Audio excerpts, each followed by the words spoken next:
Bonsoir, Mesdames, Messieurs. Bienvenue à la séance ordinaire du Conseil municipal en ce mardi 5 mai 2026 à 19 h.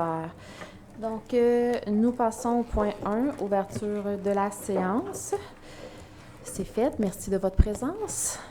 Le point 2, adoption de l'ordre du jour. Oui, donc je propose l'adoption de l'ordre du jour avec une petite modification, avec le retrait du point 6.2. Et j'appuie Mme Rondeau. C'est proposé par Mme la conseillère municipale Catherine Rondeau et appuyé par Monsieur le conseiller municipal René Laprade. Le point 3, adoption du procès-verbal de la séance ordinaire du 14 avril 2026.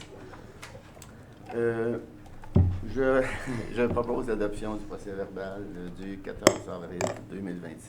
Et j'appuie mon collègue, M. Laprade. C'est proposé par Monsieur le conseiller municipal René Laprade et appuyé par Madame la conseillère municipale Madame Enfield. Le point 4, période de questions sur les sujets prévus à l'ordre du jour. Est-ce que quelqu'un est inscrit, Madame la greffière? Il n'y a personne. D'accord. Le point 5, avis de motion et dépôt du projet de règlement. Donc, c'est vrai. On a un petit quelque chose à faire en ouverture. Donc, on fait des signes. On va le faire avant de commencer l'avis de motion.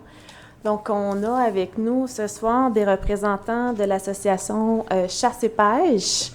On a aussi une représentante de la FADOC et on a aussi une représentante du soccer mineur de Contrecoeur. Donc, je vais lire les trois allocutions et par la suite, on va inviter les gens de l'association Chasse et Pêche à venir à l'avant. Quand les gens de l'association auront quitté, ça sera la représentante de la FADOC et ensuite la représentante du soccer mineur. Donc, je commence avec l'allocution pour l'association Chasse et Pêche de Contrecoeur. C'est avec une grande fierté que nous prenons un moment, en ce début de séance, pour souligner une contribution exceptionnelle à notre communauté. Aujourd'hui, la Ville de Contrecoeur rend hommage à l'association Chasse et Pêche de Contrecoeur, qui célèbre cette année ses 50 ans d'existence. Depuis un demi-siècle, votre organisme est solidement ancré sur notre territoire et joue un rôle essentiel dans la promotion des activités de chasse et pêche, tout en contribuant à la transmission de traditions qui font partie intégrante de notre identité collective. Au fil des décennies, vous avez su créer bien plus qu'un simple regroupement. Vous avez bâti un véritable lieu de rassemblement pour les passionnés, les familles et les nouvelles générations. Votre engagement permet de partager des savoirs précieux et de maintenir vivantes des pratiques qui nous relient à notre territoire et à notre histoire. Il est impossible de passer sous silence le village de pêche blanche, présent depuis plusieurs décennies ici à Contrecoeur. Année après année, grâce à l'implication remarquable de vos bénévoles, ce village prend forme et permet à de nombreux citoyens de vivre l'expérience unique de la pêche sur glace. C'est un exemple concret et inspirant de votre impact dans notre milieu. Je tiens également à souligner l'engagement soutenu de votre président, M. René Bélan, qui occupe cette fonction depuis 17 ans sur 50 ans d'existence, ainsi que l'implication précieuse de votre vice-président, M. Maurice Gendron. J'en profite pour remercier l'ensemble des membres de votre conseil d'administration ainsi que le conseil municipal, ainsi que tous les bénévoles qui gravitent autour de l'organisme et qui, année après année, rendent ces réalisations possibles. Donc, vous comprendrez que vous viendrez après. J'invite maintenant M. René Bélan à venir à l'avant pour la remise du certificat accompagné de M. Maurice Gendron. En reconnaissance de ces 50 années d'engagement, nous sommes honorés de vous remettre ce certificat de félicitations. Au nom du conseil municipal et de toute la population de Contrecoeur, merci pour votre contribution remarquable à notre communauté et pour tout ce qui reste à venir. Félicitations. «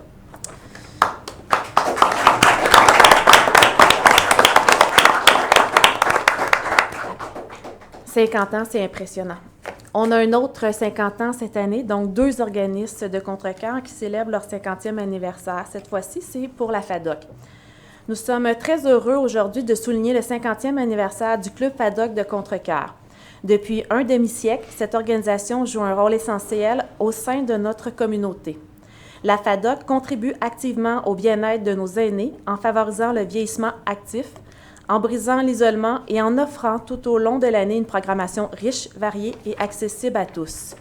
Que ce soit à travers les jeux, les activités sociales ou les événements spéciaux, la FADOC crée des occasions précieuses de se rassembler, d'échanger et de tisser des liens durables. En cette année toute particulière, témoigne encore une fois de ce dynamisme. Pour souligner ce 50e anniversaire, la FADOC a su proposer une programmation exceptionnelle qui va au-delà de ses activités habituelles. Un bingo déjà couronné de succès, des événements spéciaux comme la pétanque, un casino dont les billets sont en vente et bien sûr le traditionnel souper du temps des fêtes qui viendra clore en beauté cette année de célébration. Nous sommes conscients de l'importance de cet anniversaire et du rôle rassembleur de la FADOC. La Ville de Contrecœur est fière d'apporter un soutien supplémentaire afin de permettre la réalisation d'activités spéciales qui marqueront cette année mémorable. C'est donc avec grand plaisir que nous accordons une aide financière de 4 000 $ pour contribuer à ces célébrations et offrir à la population des moments encore plus rassembleurs. J'inviterai maintenant la présidente, Mme Ghislaine Leblanc. Au nom du conseil municipal, je tiens à vous remercier sincèrement pour votre engagement remarquable et votre contribution exceptionnelle à la vitalité de notre milieu. Bon 50e anniversaire à la FADOC de Contrecœur et longue vie à votre mission. Félicitations.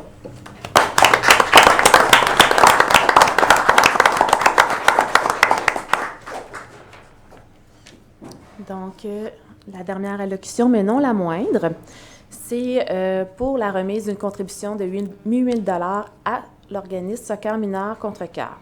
C'est avec beaucoup de reconnaissance que nous procédons ce soir à la remise d'une contribution de 8 000 $ à Soccer mineur Contrecœur. Derrière ce montant, il y a surtout des enfants.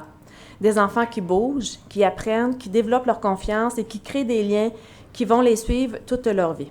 Chaque année, près de 500 jeunes Contrecœuroises et Contrecœurois, âgés de 4 à 14 ans, ont la chance de vivre cette expérience, autant durant la saison estivale qui débute en mai que pendant la saison de l'hiver avec le soccer intérieur.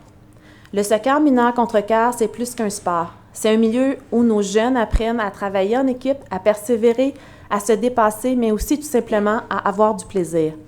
Et pour plusieurs d'entre eux, c'est aussi une première occasion de représenter fièrement leur ville grâce à leur participation dans la ligne de soccer des Patriotes. Mais surtout, derrière chacun de ces enfants, il y a des adultes engagés, un conseil d'administration entièrement bénévole, des parents qui deviennent entraîneurs, des gens qui donnent de leur temps pour que ces jeunes puissent jouer, parce que sans ces personnes, il n'y a pas d'équipe. Et sans équipe, il n'y a pas ces moments précieux dans la vie de nos enfants. Pour la Ville de Contrecœur, soutenir un organisme comme le vôtre, c'est investir directement dans le bien-être, la santé et le développement de nos jeunes. Nous sommes donc très heureux de vous remettre cette aide financière de 8 000 $ afin de permettre à encore plus d'enfants de bouger, de s'épanouir et de vivre pleinement leur jeunesse. Au nom du conseil municipal, merci sincèrement à tous les bénévoles, entraîneurs et parents impliqués. Grâce à vous, nos jeunes grandissent dans un environnement positif, actif et inspirant.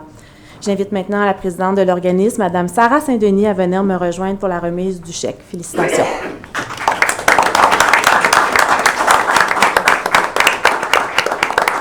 J'invite les membres du conseil à se déplacer à l'avant et on va commencer avec M. René Bélan et M. Maurice Gendron.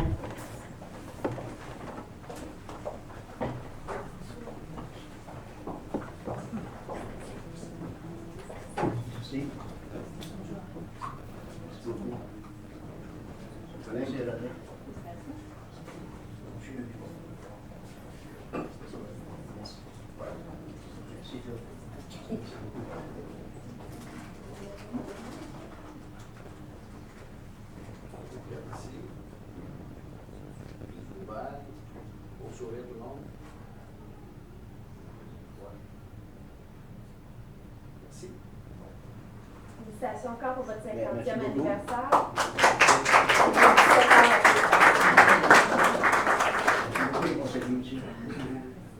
J'inviterai Madame la présidente de la FADOC, Ghislaine Leblanc, à venir avec nous à l'avant pour la remise du chèque d'une valeur de 4 000 $.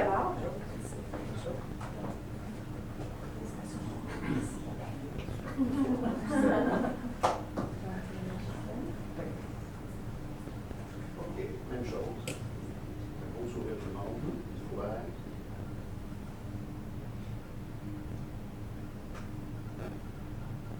Merci. Merci.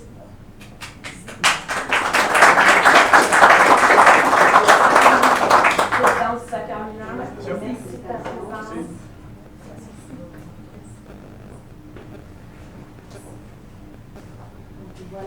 pour continuer vos activités auprès des enfants.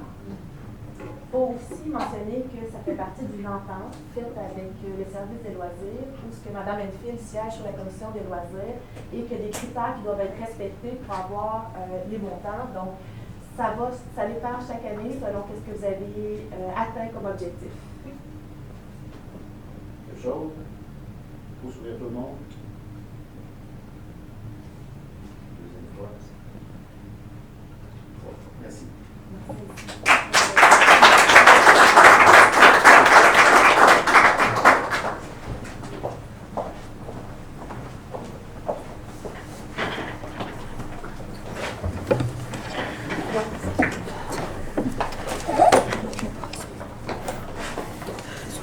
Donc, reprenons les points courants de l'ordre du jour.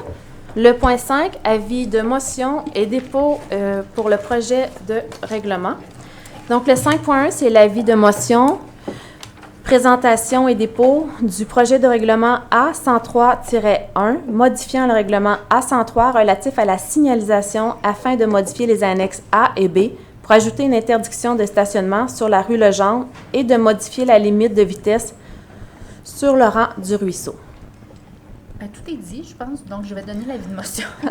Donc, l'avis de motion est donné par Mme la conseillère municipale Catherine Rondeau. Donc, la vitesse dans le rang du ruisseau sera ramenée à 50 km à l'heure. Nous passons au point 6, 6.1. C'est l'adoption du règlement U100-1 modifiant diverses dispositions de l'annexe A et du plan de l'annexe B du règlement de zonage U100.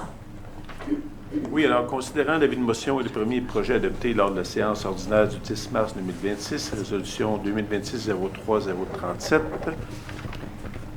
considérant que l'Assemblée publique de consultation tenue le 30 mars 2026, considérant que le second projet de règlement a été adopté lors de la séance ordinaire du 14 avril 2026, résolution 2026-04057, considérant qu'un avis public informant les personnes intéressées de leur droit de signer une demande de participation à un référendum a été publié le 24 avril 2026, considérant qu'aucune demande n'a été reçue, considérant que tous les membres du Conseil déclarent avoir reçu une copie du règlement, donc je propose d'adopter le règlement U100-1, modifiant le règlement U100 relatif au zonage afin de corriger diverses dispositions de l'annexe A et du plan de l'annexe B.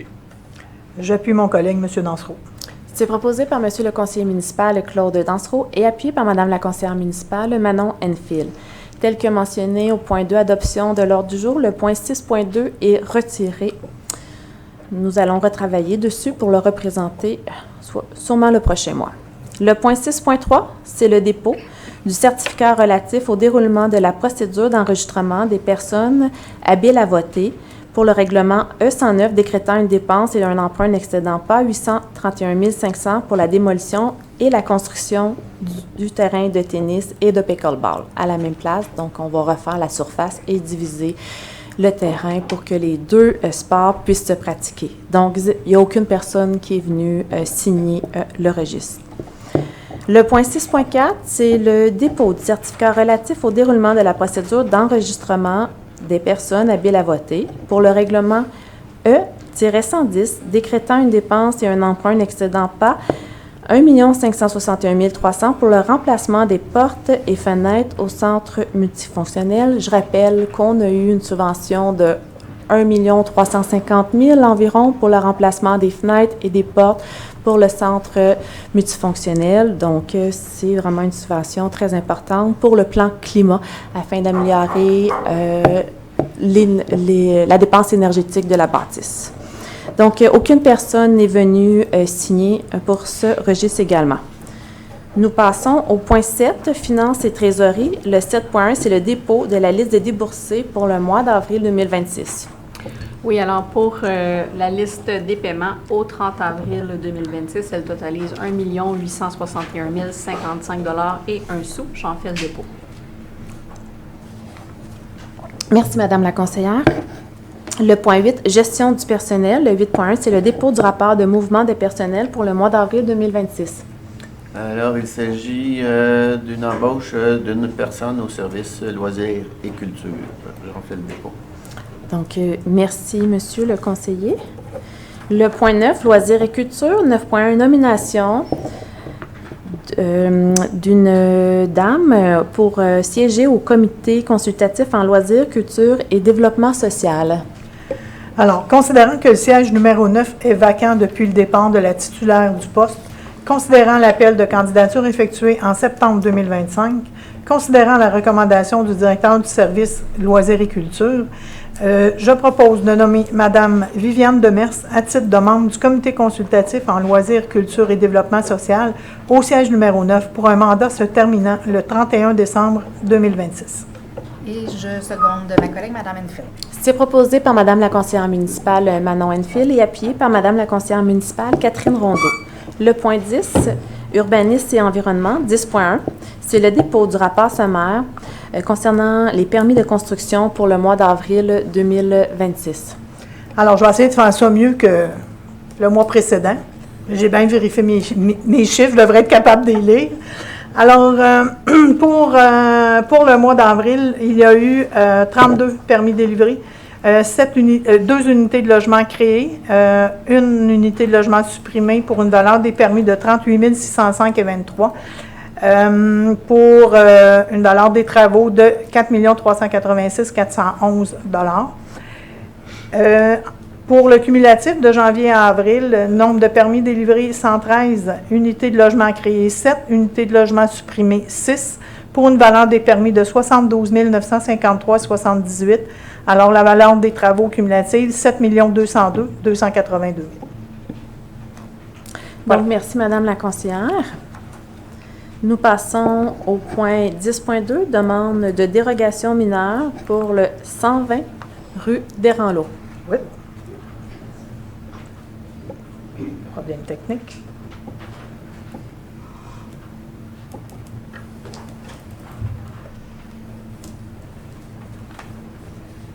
Donc, oui, vous pouvez regarder à l'écran l'image de la maison.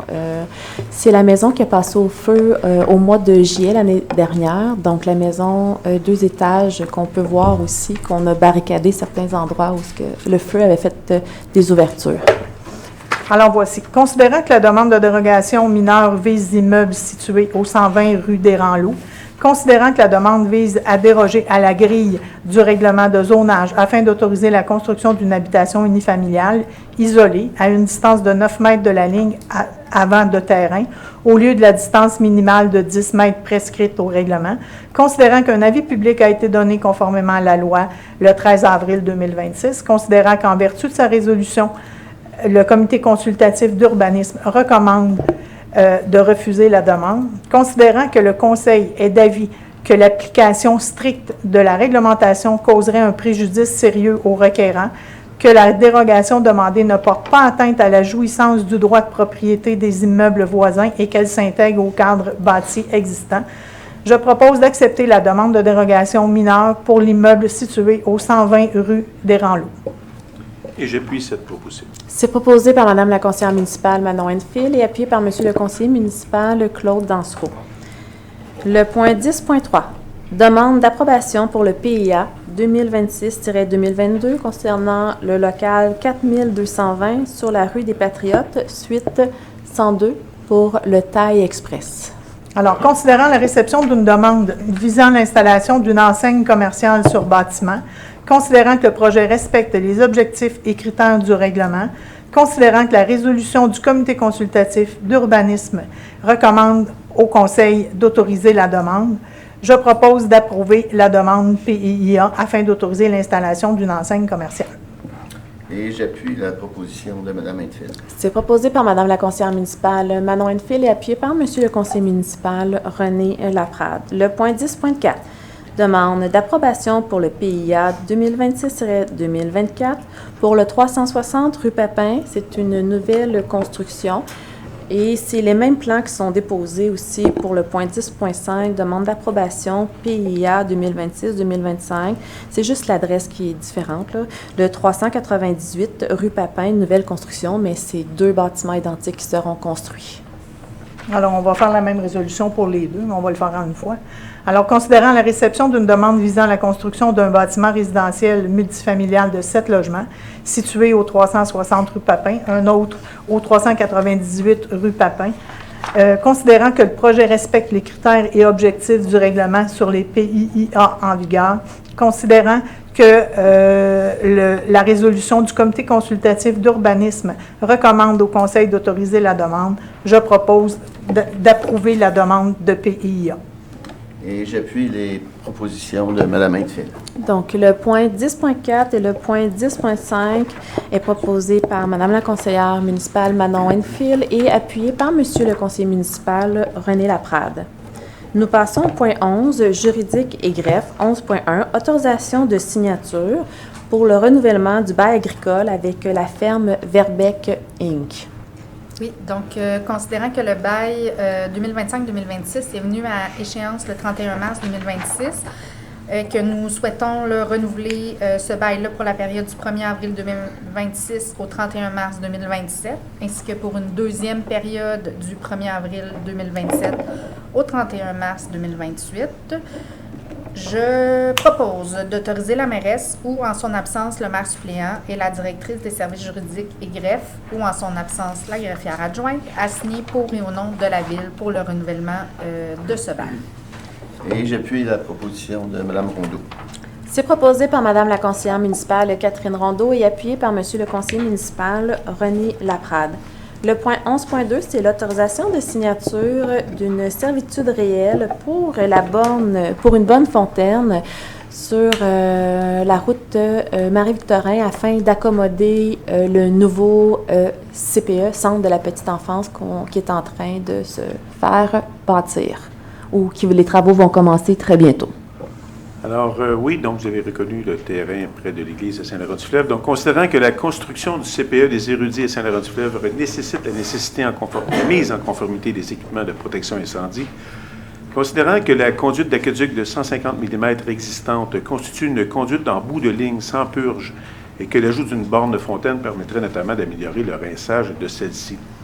Considérant que l'empiètement visé représente une superficie d'environ 0,4 m², donc 20 cm par 20 cm, considérant que, alors je propose d'autoriser la création d'une servitude réelle d'empiètement et d'entretien de l'infrastructure municipale en faveur de la Ville sur une partie du terrain correspondant au lot 6 607 641 cadastre du Québec, circonscription foncière de Verchères, et je propose d'autoriser la Ville à assumer des frais professionnels liés à la préparation et la publication de l'acte de servitude, incluant les honoraires du notaire et de l'arpenteur. Et j'appuie mon collègue, M. Dansereau. C'est proposé par Monsieur le conseiller municipal Claude Dansereau et appuyé par Madame la conseillère municipale Manon Enfield. Le point 12, communication et affaires publiques. 12.1, c'est la demande d'aide financière à l'unité 50 de la garde côtière auxiliaire canadienne. Oui, alors considérant que la Ville a reçu une demande d'aide financière de la part de l'unité 50 de la garde côtière auxiliaire canadienne incorporée, secteur de Contrecœur, considérant que la garde côtière auxiliaire canadienne est un organisme à but non lucratif entièrement composé de bénévoles, considérant qu'elle offre un service essentiel de sécurité nautique et de recherche et sauvetage sur le fleuve Saint-Laurent. On la voit l'été au parc nautique ici, elles sont situées là. Considérant que la Ville souhaite soutenir cet organisme en reconnaissance de son rôle principal dans la sécurité nautique sur le territoire, donc je propose de verser une aide financière de 1 500 $ à l'unité 50 afin de soutenir les dépenses liées à l'achat d'équipements, à l'entretien et aux réparations des bateaux ainsi qu'aux frais d'essence pour l'année 2026. Et j'appuie mon collègue Claude Dansereau. C'est proposé par Monsieur le conseiller municipal Claude Dansereau et appuyé par Madame la conseillère municipale Maggie Bissonnette. Le point 13, administration générale. 13.1, désignation d'un membre, ici c'est d'une membre du conseil municipal pour le comité de gouvernance du PDCN. Alors, considérant qu'un comité de gouvernance a été mis sur pied dans la foulée de l'adoption du plan de développement d'une communauté nourricière et du plan d'action 2023-2028 qui en découle, considérant que la Ville souhaite soutenir et participer activement à ce comité, considérant qu'il y a conséquemment lieu de désigner une élue à titre de membre du comité de gouvernance, je propose de désigner Madame la conseillère Maggie Bissonnette à titre de membre du comité de gouvernance pour un mandat se terminant en 2029. Et je seconde ma collègue, Mme Enfield. Donc, c'est proposé par Manon Enfield et Mme Catherine Rondeau.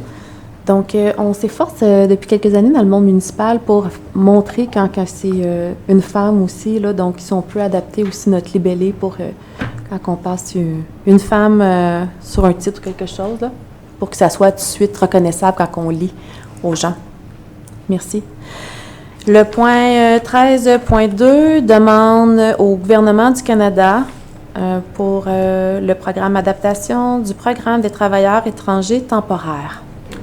Alors, considérant que le programme des travailleurs étrangers temporaires, désigné comme PTET dans le document, constitue un levier essentiel au maintien et au développement de la vitalité économique et de l'offre de services dans l'ensemble des régions du Québec, considérant que les restrictions imposées au PTET depuis 2024 affectent directement la capacité des entreprises à maintenir leurs activités, considérant qu'un sondage de la Fédération des chambres de commerce du Québec mené auprès de 346 entreprises de toutes les régions du Québec et rendu public en janvier 2026 témoigne des perspectives sombres découlant des restrictions au PTET pour les entreprises et les régions où elles se trouvent, considérant que cette baisse du chiffre d'affaires s'explique par des conséquences concrètes de la réduction de la main-d'œuvre, les entreprises sondées décrivent ainsi l'impact opérationnel des restrictions au PTET sur leurs activités.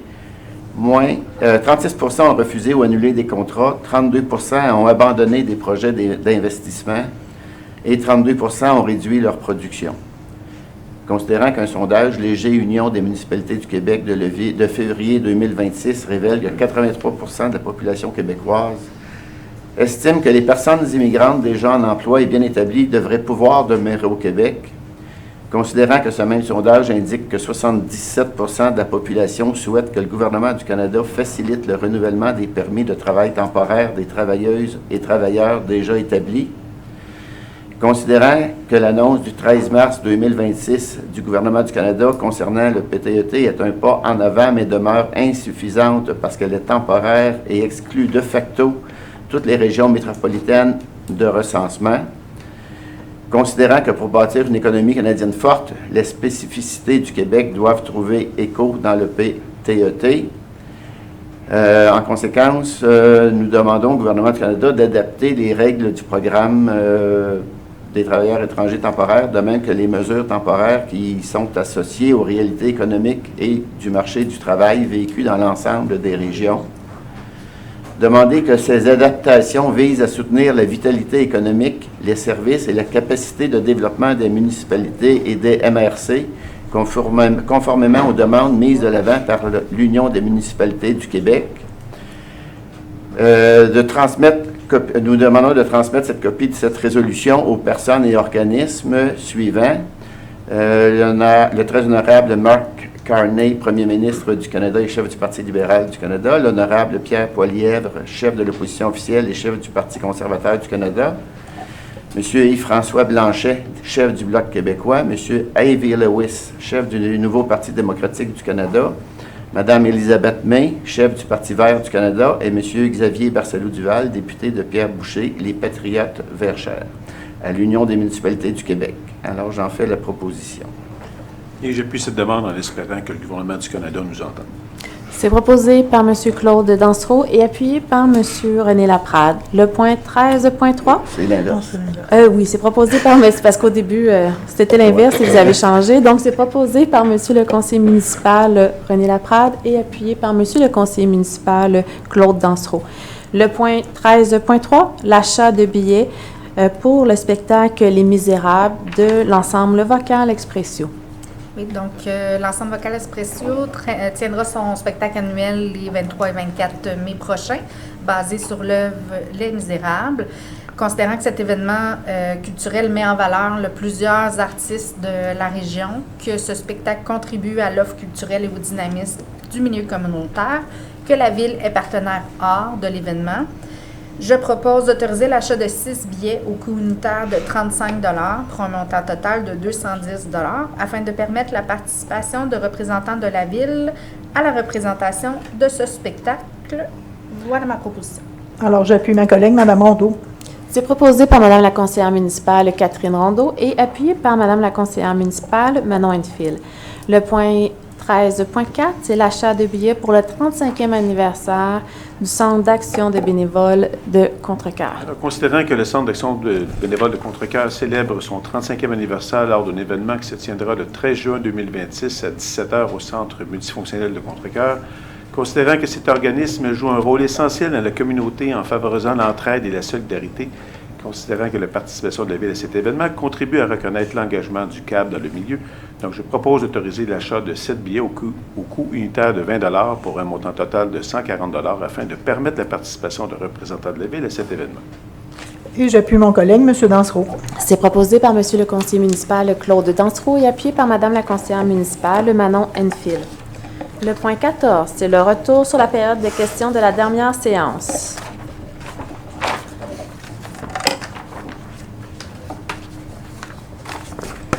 Donc, la question posée par M. Joseph Soltès, est-ce que la Ville va prendre les moyens pour réduire le bruit et les émanations toxiques des véhicules lourds qui iront se ravitailler à la nouvelle station-service 117?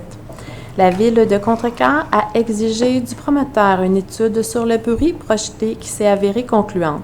Donc, l'étude révélait que le bruit ne dépassait pas les décibels permis. Toujours selon les exigences de la Ville, le promoteur devra réaliser une autre étude une fois le projet fonctionnel. Dans la prochaine étude, si jamais les décibels dépassaient la limite permise, le promoteur devra mettre en place des mesures d'atténuation, comme par exemple une butte anti-bruit. Concernant l'asphaltage qui laisse à désirer de la portion municipale de la Montée-la-Pierre en allant vers Saint-Antoine-sur-Richelieu, allez-vous faire des travaux d'asphaltage? Tout récemment, nous avons fait du pavage printanier et au cours de l'été, nous allons faire à nouveau du pavage, mais avec de l'enrobé à chaud. Question de M. Germain Dallaire. Dans le cadre des travaux de l'agrandissement du port de Montréal, à Contrecœur, pourquoi il n'y a pas de membrane de protection dans le bassin de rétention qui a été aménagé? Selon les analyses réalisées dans le cadre du projet et validées par le ministère de l'Environnement et de la lutte contre les changements climatiques du Québec en 2020, celle-ci conclut que les impacts résiduels liés à la gestion des sols et des sédiments sont jugés acceptables sur le plan environnemental. Concernant les travaux d'agrandissement du port de Montréal à Contrecœur, qu'est-ce que la Ville peut faire pour contrer le ruissellement des contaminants dans les eaux souterraines et ensuite dans le fleuve? Selon les analyses réalisées et les avis des autorités compétentes, les impacts liés à la gestion des sols dans le cadre du projet ont été jugés acceptables sur le plan environnemental. La majorité des sols peut être réutilisée sur place, tandis que les sols non conformes sont pris en charge dans des sites autorisés. Des mesures de gestion et de suivi environnemental, incluant un contrôle de la qualité des eaux de surface, sont prévues encadrées par les ministères responsables. Je passe au point 15, période de questions. Si vous avez une question, vous venez au micro, vous nommez et vous avez 5 minutes.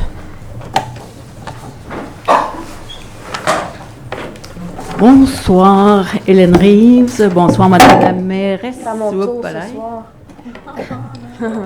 Bonsoir, Madame Reeves. Bonsoir alors aux conseillères et aux conseillers aussi. Donc, il y a en ce moment une lettre qui va vous être remise, Madame la mairesse, et aux conseillers et conseillères. Et cette lettre, elle a déjà été signée par plus de 120 citoyens, dont une grande partie de citoyens de Contrecœur et de Verchères. Cette lettre, elle concerne le forum à huis clos qui va être fait par la Ville de Contrecœur sur les impacts du port de Contrecœur et en présence du port de Montréal. Donc, cette lettre, elle dit qu'à de nombreuses reprises, les citoyens de Contrecœur ont demandé au conseil municipal des analyses indépendantes sur la qualité de l'air, la qualité de l'eau et les impacts sur la santé des citoyens du futur port de Contrecœur.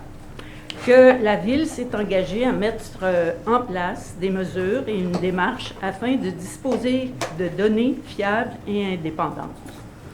Que cependant, récemment, les citoyens ont appris que la Ville de Contrecœur préparait un forum où seraient présents des représentants du port de Montréal pour répondre à des questions de gens qui seraient invités. La majorité de ces gens ont une expertise économique. Il y a aussi des universitaires, dont certains ont des liens avec le port de Montréal. Et on questionne, les citoyens questionnent la pertinence de cette démarche pour les motifs suivants.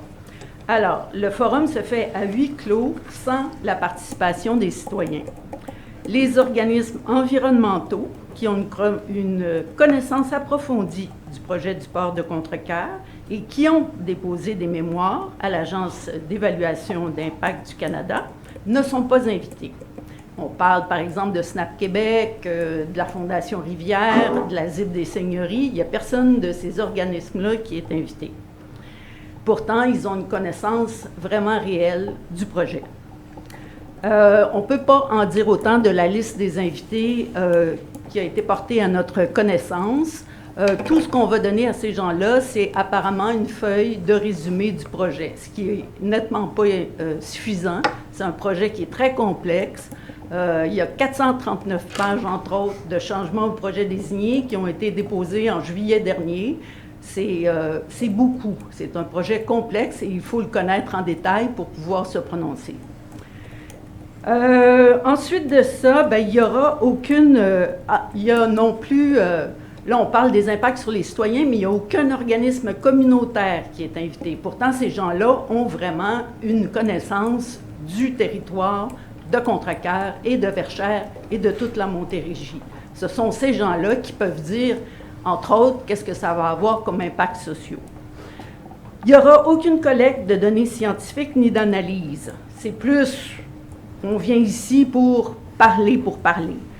Alors, on ne voit pas en quoi ce forum va offrir des résultats probants qui peuvent être utiles aux citoyens pour déterminer les impacts du port sur la qualité de l'air, la qualité de l'eau, la qualité de la vie et sur la santé des citoyens. Donc, pour toutes ces raisons, les gens qui ont signé demandent, et c'est ma question, est-ce que vous allez prendre connaissance de la lettre, la lire et écouter ce que les citoyens ont à dire, parce que c'est leurs taxes qu'ils vont payer pour ce projet-là, pour ce forum-là, alors qu'il y a un grand nombre de citoyens qui ne sont pas d'accord avec ça, parce qu'on veut des données vraiment scientifiques, vraiment indépendantes, et vraiment une analyse en profondeur. Et ça ne se fait pas en quelques heures dans une journée si on n'a pas une connaissance vraiment profonde du projet. Voilà. Donc, monsieur le directeur, afin de faire en sorte que ce dossier reste non politisé puis qu'il reste une démarche scientifique, est-ce que vous pouvez quand même expliquer à la population c'est quoi ce forum-là, s'il vous plaît? Ensuite, je répondrai à la question. En fait, ce n'est pas un forum, quand vous dites un forum à huis clos, c'est un forum qui est organisé par notre scientifique en chef avec d'autres scientifiques. L'objectif, c'était pas de faire une séance d'information ou de consultation publique. Donc, l'utilisation du mot huis clos, je veux dire, c'est pas pertinent dans la discussion. Puis, l'interprétation que vous faites de la liste des invités qui est là est votre interprétation. Nous, on s'en remet au réseau des scientifiques qui sont en train d'organiser ce forum-là sans s'ingérer dans leur démarche. Donc, c'est des travaux qui sont faits pour avoir... Pour outiller la Ville dans le contexte d'un projet qui dépasse un petit peu les capacités de la Ville, généralement face à un projet de cette ampleur-là. Donc, on veut être outillé pour savoir où regarder, quoi poser comme question, qu'est-ce qu'on devrait creuser davantage avec une neutralité scientifique. Donc, pour répondre à votre question, venez nous déposer votre document. Le conseil municipal en prendra connaissance. Alors, je veux juste souligner que oui, c'est à huis clos. Si les citoyens ne peuvent pas y participer, si les citoyens ne peuvent pas être là, poser des questions, si les scientifiques qui sont là n'ont que la version du port... Non, mais c'est pas du tout. En fait, là-dessus, je voudrais vous préciser que le port n'est pas invité à participer aux travaux. Il faudrait vérifier vos informations. Il va être présent. Non, c'est ce qui est écrit dans l'invitation. Il faudrait quand même vérifier l'information avec nous avant de dire des choses au micro, Mme Rees. C'est vérifié. Je vous confirme qu'ils ne seront pas là. Le port ne sera pas là? Non. C'est nouveau parce que dans l'invitation, on disait que le port serait là. Vous avez obtenu peut-être un document parmi tant d'autres, je ne sais pas de quelle manière d'ailleurs, mais le port ne sera pas présent. Donc, ça fait plus de 5 minutes. On va prendre votre dépôt et en faire lecture. Mais voilà, on vous enverra la lettre. Merci. J'aimerais juste rajouter quelque chose. Oui, allez-y. Okay. Quand je suis rentrée en poste par rapport au dossier du port, je m'étais donné... En fait, j'avais nommé d'emblée les limites qu'on avait dans les actions qu'on pouvait poser, mais j'avais nommé que je souhaitais être informée puis être à l'affût de ce qui pourrait éventuellement poser problème aux citoyens. C'est un peu aussi pour ça qu'on a été élus, pour représenter les citoyens. Notre demande a été d'avoir des opinions scientifiques qui pourraient nous pointer les éléments qu'il faudrait creuser davantage. C'est ça la démarche du forum. C'est pas d'évaluer dans l'ensemble le projet, c'est d'identifier des points de vigilance qui, pour nous, vont être des outils de travail où on va pouvoir creuser ensuite puis aller chercher les données qu'on veut aller chercher de manière plus précise. Parce que je ne suis pas une scientifique, il n'y a personne ici autour de la table qui est une scientifique. Donc, l'objectif de la rencontre, c'était pour outiller le conseil. Donc, c'était vraiment ça l'objectif. Puis, effectivement, dans la lettre initiale, c'est indiqué que le port est invité. Le tir a été corrigé parce qu'on a aussi nommé des choses. Je pense qu'il faut nous laisser une certaine marge de manœuvre par rapport à ce projet-là. On a envie de comprendre plus. C'est un gros dossier, mais l'objectif, c'était pas d'écarter les citoyens. Nous, on est là pour représenter les citoyens. On a demandé à être davantage outillés. C'est l'objectif du forum. Donc, c'est ce que je voulais mentionner. Oui, je voudrais juste vous dire que, évidemment, quand on invite l'ex-PDG du Port de Québec ou des gens qui ont une vision uniquement économique, là, on n'abordera pas les problèmes de santé, on n'abordera pas les problèmes de la qualité de l'air, de la qualité de l'eau. La qualité de l'eau, elle demeure extrêmement préoccupante pour les citoyens parce qu'il y a des sols contaminés, identifiés dans vos règlements. Adressé, la qualité non. Ben oui, on a mis mais là, des ça tests, fait mais plus que 5 minutes. Je ne veux pas rentrer dans le Donc, détail. Ce que je veux on dire, va... c'est que je fais confiance au processus. Oui, mais ce que je vous dis... On va passer à la prochaine personne. Ça fait que, plus par de 5 exemple, minutes. le port de Contrecoeur nie le fait qu'il y a des sols contaminés. Il dit que les travaux se font uniquement dans la partie où il y a des champs. Ce n'est pas le cas. Les travaux, ils se font et ils vont jusqu'à l'entrée du 19-20 Marie-Victorin. Alors, c'est préoccupant. Donc, je passe à la prochaine personne. Bonsoir, Philippe Doré. Vous m'entendez bien? Bonsoir, M. Doré. Bonsoir, Madame la mairesse, messieurs, mesdames les membres du conseil, Monsieur le directeur, Madame la greffière. Ce soir, j'avais plusieurs remerciements à faire pour commencer ça avec une note positive. Tout d'abord, point 1, merci à la greffière adjointe. En accusant réception et en répondant avec diligence à la réitération d'une demande d'accès à l'information, elle a permis de réactiver notre délai de 30 jours pour recourir à la commission d'accès à l'information. C'est un geste d'une transparence que nous apprécions énormément. 2. Merci également à notre directeur général. On tient à souligner son professionnalisme puisqu'il a pris soin de reconnaître par écrit notre civisme indéniable tout au long de ce processus éprouvant. Dans un contexte de tension, savoir que notre attitude exemplaire est officiellement reconnue par la direction nous rassure. 3. Nous remercions aussi la greffière pour nous avoir fourni l'article précis du Code civil dont nous avions besoin.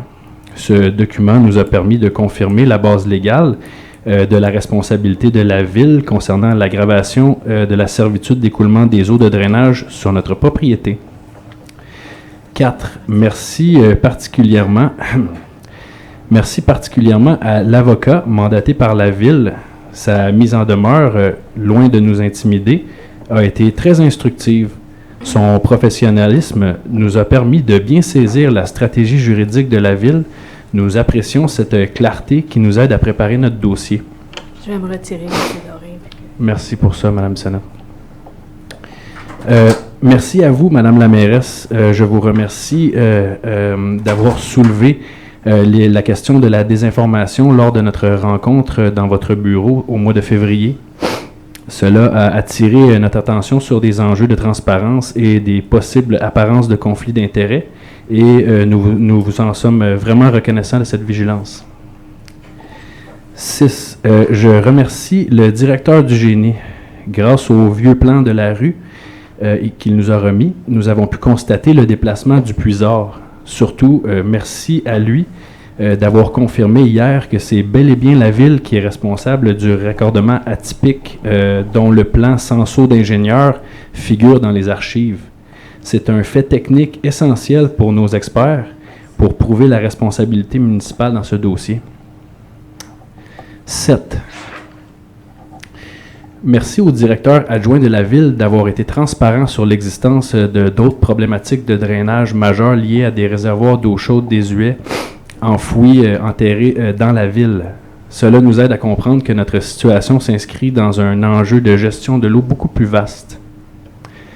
Merci à l'inspecteur du service du génie qui est venu constater de visu la continuité de la canalisation de l'autre côté de la rue et d'avoir lui aussi souligné notre politesse et notre collaboration. Également, un merci tout particulier à l'inspecteur de l'urbanisme qui a eu la courtoisie de répondre positivement par écrit à notre demande de permis pour protéger notre terrain, même si le portail citoyen de la Ville indique toujours, après 594 jours, que la demande est en traitement. 9. Je tiens à remercier notre échevine pour son écoute constante et son impartialité exemplaire, ainsi qu'un échevin d'un autre district pour ses conseils avisés en matière de jurisprudence municipale. Merci à l'échevin qui est venu me serrer la main aussi en reconnaissant l'ampleur exceptionnelle de ce dossier. Ce geste a confirmé que nous avions mis le doigt sur un enjeu de sécurité publique bien plus grand que nous l'imaginions. 11, pour finir, je remercie les 34 voisins de notre secteur, dont voici les signatures. Je les remercie pour leur solidarité. Leur témoignage confirme que l'aggravation de l'écoulement des eaux de surface n'est pas un cas isolé, mais un problème collectif que nous portons ensemble. Cette transparence municipale nous donne espoir qu'une résolution juste et humaine est possible.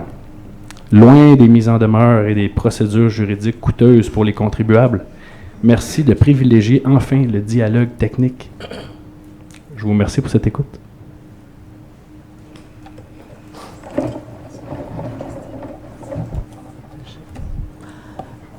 Bonsoir. Bonsoir, Denis Lévesque.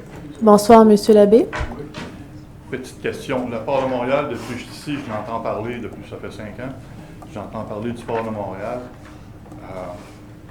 Pourquoi que là, on commence à riposter pour dire que c'est pas bon? Madame a sorti des points, je suis allé vérifier un peu partout. Le port de Montréal, c'est le terrain qu'ils ont utilisé, il est fédéral. Il n'appartient pas à la Ville. Il est sur le territoire de la Ville, mais ça appartient aux fédéraux. Fait qu'ils peuvent faire à peu près tout ce qu'ils veulent dessus. Pas grand-chose à dire. Peut-être que madame pourrait aller voir le gouvernement fédéral et aller se plaindre dessus en disant ces arguments qui sont très bons, mais à la Ville, excusez-moi, je ne veux pas vous insulter toute la gang, là, mais avec les fédéraux, ils ne vous écoutent pas, ils ne nous écouteront certainement pas, nous autres. On peut juste lui dire « Bonjour, vous l'avez dit, à la prochaine question ». Le gouvernement fédéral, c'est fait comme ça. J'ai été plongeur professionnel sur des plateformes de forage, j'ai fait de la plongée offshore dans ma vie. Et oui, ça pollue quand on fait des travaux comme ça. Mais si on calcule que, madame, c'est de la pollution, qu'il y a de la peur qui arrive, un bateau de container, en passant 90% de tout ce que vous avez sur le dos est transporté par container. Cherchez là la solution. Ça en prend et ça va augmenter de 62% dans les prochaines années, dans les 15 prochaines années, si je me souviens bien. S'ils ne les transportent pas ici, ils les arrêtent à Halifax, qui est l'autre port le plus proche, il faut qu'ils les transportent soit par train, soit par camion. Un bateau contient entre 1000 et 1100 containers. J'ai vérifié, j'ai parlé avec quelqu'un qui travaille au port de Montréal. C'est soit 1100 camions qui vont se promener avec ça, qui fait énormément de pollution, ou un train. C'est pas si pire, un train. Un bateau fait pas mal moins de pollution que des camions de 10 roues. Fait que c'est plus économique. Et les containers vont continuer à se promener, ils vont jusqu'à Windsor, aux États-Unis. Ils vont arrêter ici, Montréal, en toute place pour les mettre. Ils vont tous bien les avoir ici, ça augmente la valeur de nos maisons, ça roule des jobs qu'on a dans la ville de Contrecœur. Et ça fait un essor pour les villes qui ont ça, malgré les inconvénients. Peut-être que madame devrait aller voir vraiment avec tous ces dossiers, vous en avez des bons. Allez voir le gouvernement fédéral avec ça. Pas le gouvernement de la ville, pas la ville de Contrecœur. Je ne veux pas vous insulter, mais ils n'écouteront pas. Votre question? Pourquoi que ça a commencé dernièrement. Ça fait 1 an que j'en entends parler. C'est pas bon, c'est pas ci, c'est pas ça. Pourquoi on a commencé quand il y a 5 ans? Ça fait combien de temps qu'on en parle du port de contre-cadre? Avez-vous la réponse?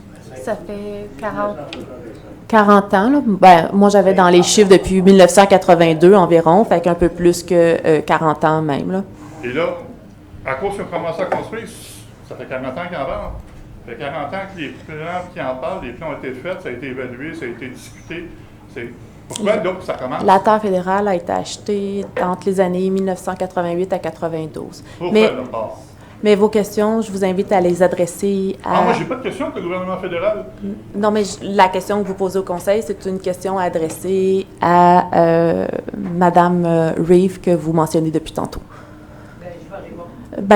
Vous répondrez à lui, mais pas au micro. C'est pas une période d'échange, ça fait partie de la régie interne. Vous m'avez tout le temps dit qu'il fallait que je vous pose des questions à vous et non aux autres. Ça, c'est ça, mais cette question-là ne revient pas au conseil municipal, revient d'une discussion entre vous deux. Fait qu'à la fin, vous répondrez à vos questions. Il y a quand même de l'information. Ce n'est pas une période d'échange, ça fait partie de la régie interne. D'accord avec vous, Mme la mairesse. Donc, est-ce que vous avez une autre question? Non, c'était juste pour savoir, puis que le monde soit au courant que si on ne met pas le port là, il va y avoir des camions qui vont se promener dans le coin, et là, ça va être pire comme pollution. Donc, je vous remercie beaucoup. Donc, je souhaite une bonne journée. Je peux me permettre, Mme la mairesse, il n'est jamais trop tard pour être vigilant et pour poser des bonnes questions, M. Labbé. Bon, OK. Micheline Charret de Contrecoeur.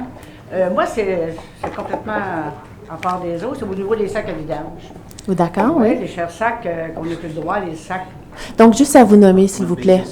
Micheline Charret. Micheline Charret, pardon. Oui. Désolée, il y avait un petit peu de... C'est pas grave. OK. Fait que donc, c'est que moi, j'ai appris, après 22 sacs que j'avais faits sur le bord du chemin, qu'en fin de compte, on n'avait plus le droit des sacs en plastique. J'étais un petit peu en colère quand que ma voisine me dit ça, parce qu'il semblerait que c'était marqué à différentes places. En tout cas, comme toute bonne personne, je n'avais pas lu ça. Et je m'étais aperçu qu'il y a beaucoup de monde aussi qui avait encore des sacs en plastique. Fait que donc, j'ai téléphoné à la ville pour vérifier, voir si c'était vraiment ça. Effectivement, c'était ça. Fait que on m'a répondu d'aller les porter au centre éco.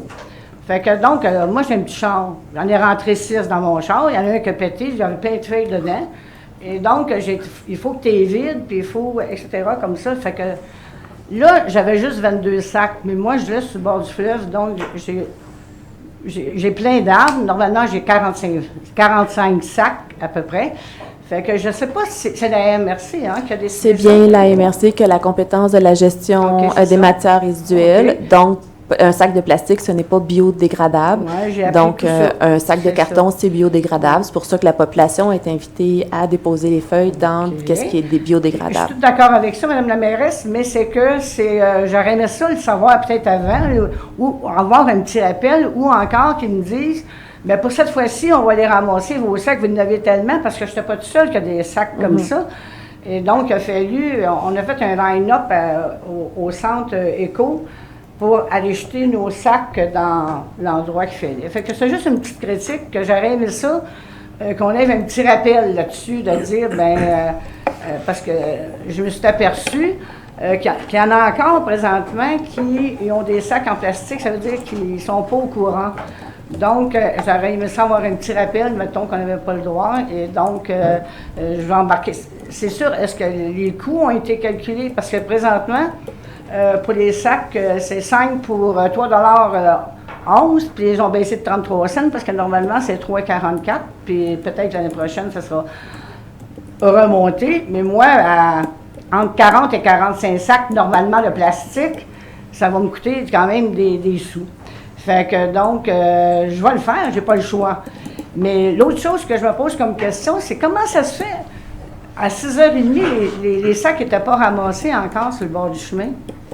Donc, je ne sais pas c'est à quelle heure qu'ils passent, si tu t'ennuies, parce que normalement, c'est aujourd'hui, là, la journée qui ramasse les feuilles. Fait que je me suis dit, puis là, c'est plein de sacs partout. Fait qu'avec la pluie, j'espère que les fonds ne resteront pas en bas, parce qu'ils vont en avoir à gratter certains. Est-ce que vous avez, je peux vous permettre de me poser 2-3 questions pour bien comprendre la situation? Oui. Avez-vous appelé à la MRC directement? Non, j'ai pas appelé, j'ai appelé à la ville. Bon, bien, il faut appeler à la MRC directement parce que c'est vraiment eux qui s'occupent de la gestion des matières résiduelles. OK.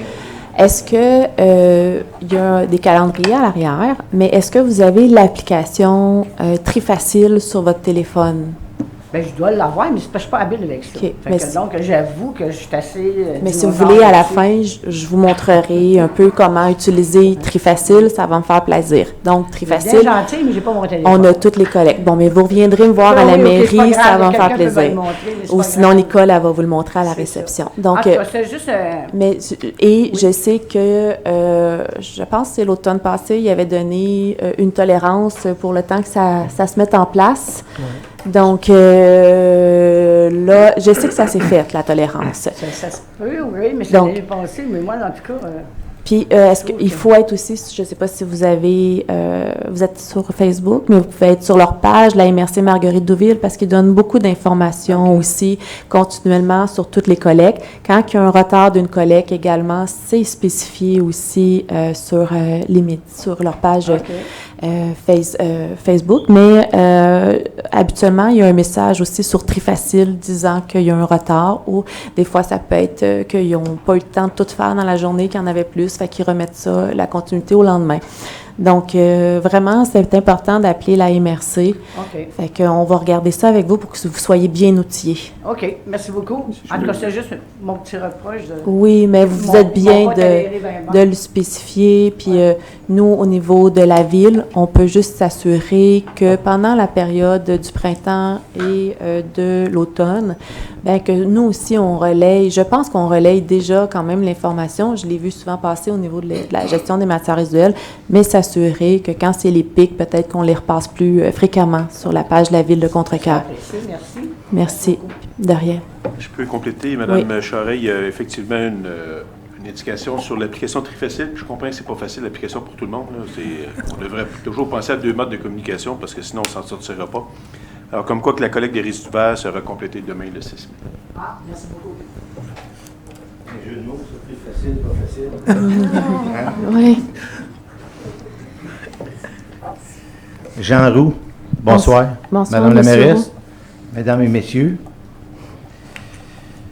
Premièrement, j'aimerais que j'avais amené, il y a une couple d'années, sur l'ancien comité, devoir enlever les 5 minutes pour les discussions au micro. J'aimerais ça, le nouveau comité, vous regardiez encore ce point-là. Sur le côté démocratie, je trouve que c'est un bon point que les gens soient capables d'éclaircir complètement le point quand ils viennent au micro, puis c'est pas le 5 minutes qui est arrivé, qui coupe, qu'après ça, on n'est plus capable de parler. J'aimerais ça que vous regardiez ça, puis vous revenez avec ça à la prochaine assemblée. Le conseil en discutera. Merci. Les branches. On va porter des branches au centre, il faut payer. Pourquoi qu'il faut payer quand on va porter des branches au centre? Sinon, on les laisse sur le bord du chemin, ça fait déplacer des camions, des gens qui viennent les chercher. Il y a des gens qui vont les porter directement au centre. Moi, pour moi, les branches, on ne devrait pas payer pour se débarrasser de ça. Alors, revenez avec ça. À la prochaine assemblée, s'il vous plaît. On va aller demander la question à la MRC pour avoir la réponse de la MRC. Mais je pense qu'il y a quand même des coûts reliés au transport par camionnage. Les branches peuvent être mises avec. Mais c'est gratuit sur le bord du chemin. C'est ça, les branches sont gratuites sur le bord du chemin. Avec les résidus verts. Je sais qu'ils sont gratuits. Bien, je trouve que ça fait déplacer du monde. Pour rien, puis des camions pour rien, puis des gens. J'aime mieux aller les porter là-bas, mais on n'a pas d'affaires à payer pour s'en débarrasser. Ouais, mais merci. La collecte pour de branches. Elle ne sera pas enlevée parce que dans toutes les villes. Non, la collecte de feuilles. C'est un vrai bordel aussi. Oui, là, je suis d'accord avec ça. Mais je reviens avec votre réponse pour le pourquoi qu'il y a un tarif à l'éco-centre. OK. Vous avez parlé des faux sceptiques le mois passé. Excusez-moi de mon absence, là. Ben. La manière dont j'ai compris ça, là, quand j'ai écouté ça, là, c'est rendu, c'est la MRC qui va gérer ça. Ils vont-tu former un comité pour discuter de qu'est-ce qu'ils vont faire de toute la gérance des fosses septiques dans les villes. Parce que j'aimerais ça que vous amenez à MRC, vu que vous faites partie du comité de la MRC, qu'il y ait un citoyen de chaque ville de la MRC qui soit présent puis qui forme un comité qu'on peut amener puis débattre nos points sur les fosses septiques. J'aimerais ça que vous amenez ça à MRC. Oui, bien, je vais transmettre votre Vous me ramenez ça à la prochaine assemblée, s'il vous plaît. Oui, bien, à la prochaine, je devrais avoir la réponse. Si je n'ai pas la réponse, ça sera l'autre d'après, mais je devrais avoir la réponse le mois prochain. OK. Un éclaircissement sur le point 7.1. Normalement, ce n'est pas un dépôt de liste de déboursés. Oui, c'est un dépôt. Oui, c'est toujours inscrit dépôt. On dépose la liste des déboursés du mois d'avril pour adoption. On fait accepter de payer la liste de comptes à payer, les anciennes assemblées.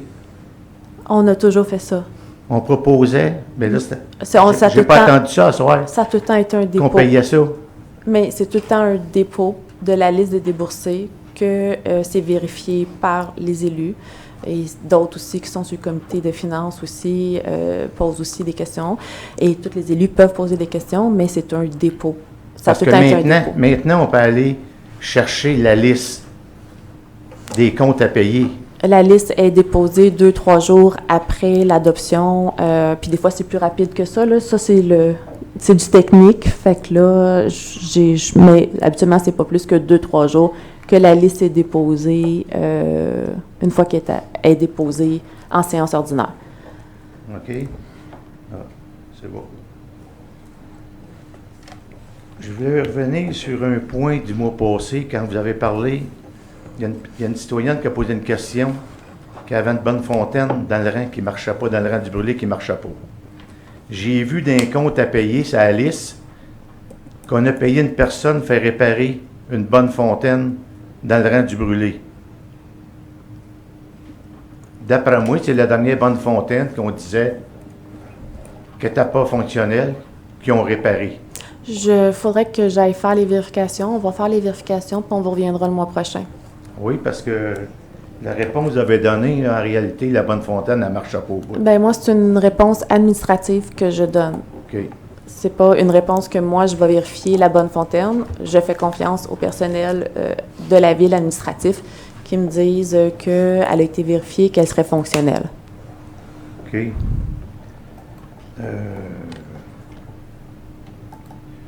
Oups, on a dépassé le délai de 5 minutes. Donc, déjà. Donc, si vous voulez revenir pour une deuxième période, vous êtes le bienvenu. En espérant que le mois prochain, on va plus que 5 minutes. Merci. Merci. Bonjour. Romy Noël. Bonjour, Madame. Bonsoir, Madame Noël. Merci. La Ville a tout à fait le droit de décider de ne pas répondre à nos questions ce soir. C'est un choix politique et vous l'assumez devant les citoyens. Cependant, la loi et la Cour suprême sont claires. Vous n'avez absolument pas le droit de nous empêcher de les poser. Le micro ici, c'est la voix des citoyens. C'est un lieu démocratique. Ce n'est pas un lieu de censure. Même votre propre régie interne ne vous donne pas ce pouvoir. Pour qu'une question soit jugée irrecevable, il faut d'abord qu'elle soit entendue. On ne peut pas censurer une question avant qu'elle ne soit posée. Est-ce que les membres du Conseil ont été consultés et ont autorisé l'utilisation des fonds publics pour l'envoi d'une mise en demeure d'apparence bâillon à des citoyens sinistrés, alors que ce dossier concerne un enjeu de santé publique et de sécurité de tout un quartier? D'ailleurs, nous aimerions savoir combien d'argent les contribuables ont déjà payé jusqu'à présent en honoraires d'avocats spécialisés dans notre dossier. J'ai vu des gros montants qui ont été chargés par la firme que vous avez mandatée dans les dépenses du mois d'avril dernier. On aimerait savoir lesquels sont attribués à notre dossier. L'utilisation des fonds publics et le processus de décision du Conseil ne sont jamais privés. Les citoyens ont le droit de savoir si leurs élus endossent cette dépense. L'éclairage, la pollution lumineuse. Moi, j'habite sur la rue Lheureux. Le parc Pécody est quand même loin de chez moi. Mais j'ai remarqué que les lumières du parc Pécody, du terrain de baseball, sont allumées des fois le jour, et la nuit. Puis moi, ça fait vraiment beaucoup de pollution lumineuse dans ma maison. Je me demande, dans le fond, ça coûte cher aux contribuables pour éclairer inutilement un parc la nuit, surtout que ça ferme à 11 heures, puis le jour, quand il fait jour. À une époque où est-ce qu'on nous demande d'être éco-responsable, je pense que la ville pourrait faire quelque chose pour ça. Bon, on va vérifier parce qu'habituellement, il y avait un système là, programmable là, qui fermait les lumières à 11h à 23h le soir. Fait qu'on va faire les vérifications puis on va revenir avec cette réponse-là le mois prochain. Il y a des villes comme Mégantic aussi qui ont trouvé des innovations pour avoir moins de pollution lumineuse parce que le Contrecœur commence à en avoir beaucoup puis notre ciel étoilé, on commence à le perdre. La Cité 3000, ArcelorMittal, le garage d'autobus Godette, l'expansion du port, éventuellement on ne les verra plus les étoiles puis il ne va jamais faire noir chez nous. Il existe aussi des subventions pour adapter nos infrastructures. La BNQ 4930-100. Est-ce que vous pourriez envisager de faire un virage comme ça pour notre portefeuille puis pour notre ciel étoilé? Les lumières des lampadaires de Contrecœur, là je dis approximativement, je pense que c'est 2012, ont toutes été changées pour de l'incandescence en direction du sol. Fait qu'au niveau de la ville, ça a été fait. Okay. Donc, vous me parlez plus au niveau là, des citoyens corporatifs. Bien, je parle des parcs, là, parce que, tu sais, les gros lampadaires, là, moi, de chez moi, qui est quand même vraiment loin de là, ça me place dans ma fenêtre. Ça, c'est le parc Antoine oui. Pécodier. Puis il y a certains lampadaires aussi qui, vraiment, ils sont hauts, puis il n'y a pas d'abat-jour, là. On voit vraiment le beam qui s'en va comme ça. Je me dis, peut-être on pourrait faire un comité là-dessus pour préserver, parce qu'ici, quand je suis déménagée ici, je voyais vraiment bien les étoiles, puis de plus en plus, j'ai l'impression qu'on perd ce privilège-là de voir les étoiles. Puis ma dernière question, c'est aussi sur les feuilles. Dans le fond, nous, on a ramassé nos feuilles au mois de novembre, après la dernière collecte, dans le fond, parce que les feuilles ont tombé après la dernière collecte. Puis moi, je suis pas une fan du plastique, mais j'ai pas le choix de les mettre dans des sacs de plastique parce qu'il a passé l'hiver avec 30 sacs de feuilles, je peux pas rentrer ça dans mon garage. Bien, je les ai mis dans des sacs de plastique. Puis là, j'avais vraiment hâte de les sortir. Puis là, moi, le camion, il n'a juste pas du tout passé sur ma rue. Donc, j'ai appelé la MRC parce que je sais que c'est la MRC. Puis là, la dame, elle dit « Ah non, mais ça a été annoncé, non. » Je dis « Oui, mais quand est-ce que ça a été établi, ce règlement-là? » Elle dit « En janvier. » Je dis « Moi, mes feuilles sont dans le sac depuis 2025. » Là. Fait que comme... Elle dit « Vous pouvez toujours acheter d'autres sacs, les transvider dedans. » Je dis hey, « J'en ai tellement des feuilles. » Elle dit « Vous pouvez aussi aller à l'éco-centre. » Fait que là, j'ai pris un avant-midi complet. J'ai piné ma remorque, j'étais allée à l'éco-centre, j'ai fait plusieurs voyages à 15 $ chaque. C'est comme payer 2 fois les taxes pour un service. Dans le fond, il faut en plus que j'en fasse la gestion, que aussi rendu à l'éco-centre, que je vide tous les sacs. Je me demandais s'il y avait certains citoyens qui pouvaient être dédommagés pour des choses comme ça, parce que c'était beaucoup de travail pour des gens qui ont déjà payé les taxes pour le ramassage des feuilles.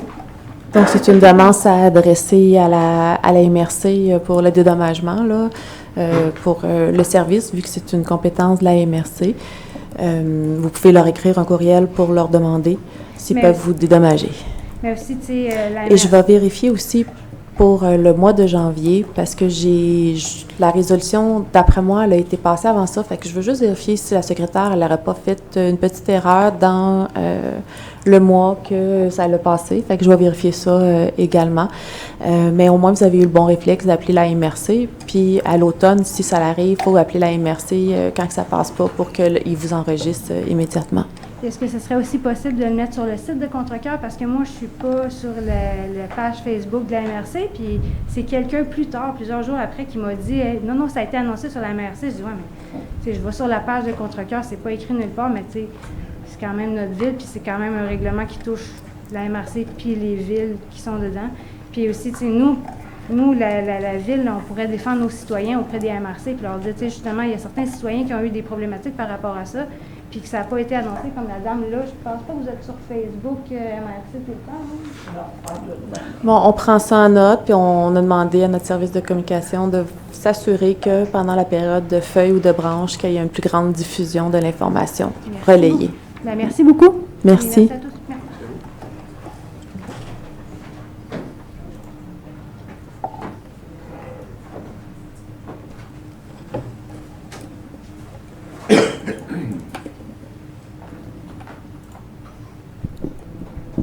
Philippe Doré, vous m'entendez bien? Rebonsoir, M. Doré. Rebonsoir, Mme la mairesse. Je retire ce bâillon parce que dans un contexte de démocratie, le silence forcé n'est pas une option, surtout lorsqu'il est financé par l'argent des contribuables. On ne peut pas faire taire un citoyen qui parle de sécurité de sa famille et de son quartier. Le droit de parole n'est pas un privilège que vous nous accordez. C'est un droit fondamental que nous reprenons ce soir pour aborder des enjeux techniques de sécurité que la Ville a trop longtemps ignorés. Selon l'article 11 de votre propre régie interne, le directeur général a enfreint vos propres règles au dernier conseil en me coupant la parole en pleine phrase alors que j'exerçais mon droit de poser une question. Le micro appartient aux citoyens. C'est un lieu de démocratie, pas de censure. Empêcher un citoyen de parler d'un sujet aussi grave que la sécurité publique, c'est mettre un bâillon.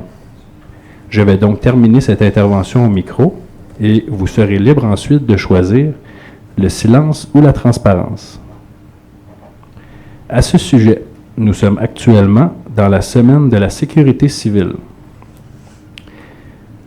Considérant que vous présidez, Madame la mairesse, une commission de l'UMQ sur le développement durable, l'environnement et l'adaptation au changement climatique, quand la Ville se penchera-t-elle enfin sur notre enjeu majeur de sécurité qui nécessite une solution durable? Nous vous présentons en urgence depuis bientôt 2 ans un besoin de résilience face au changement climatique. Quand passerez-vous des discours de commission, Madame la mairesse, à des actions concrètes sur le terrain pour assurer la sécurité de vos propres citoyens? Le Conseil réalise-t-il qu'en choisissant l'inertie plutôt que la résolution, il ne fait qu'alourdir, séance après séance, la facture de responsabilité civile que la collectivité devra ultimement assumer pour des dommages matériels, financiers et personnels que nous subissons présentement? Je vous remercie pour cette écoute. Donc, je ne peux pas donner aucune réponse puisque c'est un dossier qui est judiciarisé. Vous me confirmez bien le tout? Merci. Merci. On a vérifié l'information. Le dossier n'est pas judiciarisé. Il est entre les mains de l'avocat, mais il n'y a pas de... comment on dit ça? Il n'est pas devant la cour. Donc, vous avez la liberté de ne pas répondre aux questions, mais vous n'avez pas le pouvoir de nous empêcher de les poser. Je vous remercie. Est-ce que vous aviez une question? Aviez-vous une question? Ah oui, je voulais les poser.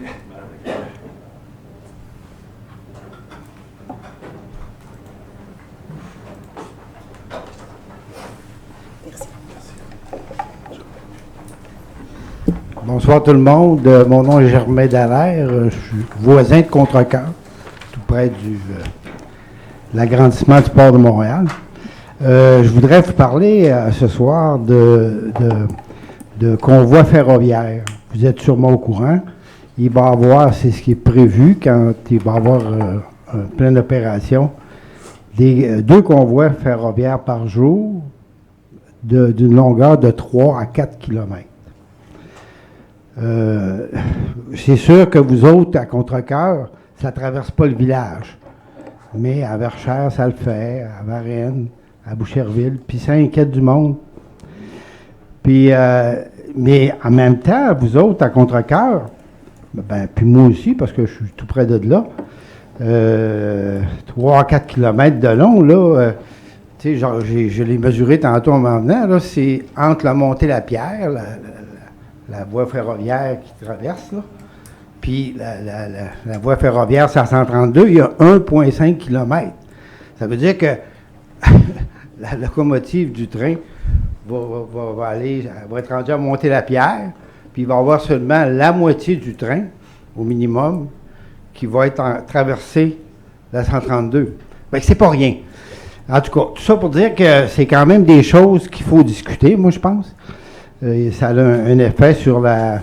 Puis, il y a le député bloquiste de Verchères, Xavier Barcelot-Duval. Il a présenté une motion, il a présenté une demande au ministère du Transport, M. McKinnon, je pense, à l'effet de faire des audiences publiques, parce que ça inquiète beaucoup de monde. Moi, je fais partie de Sécurité ferroviaire Rive-Sud, qui couvre jusqu'à Sorel, de Boucherville à Sorel.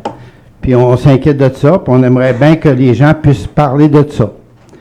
Fait que j'invite, je pose la question, si c'est possible, peut-être pour le Conseil de Contrecœur, d'appuyer cette demande d'audience publique, tout simplement. Merci. Donc, le Conseil municipal en parlera le mois prochain, durant le mois de mai. Merci.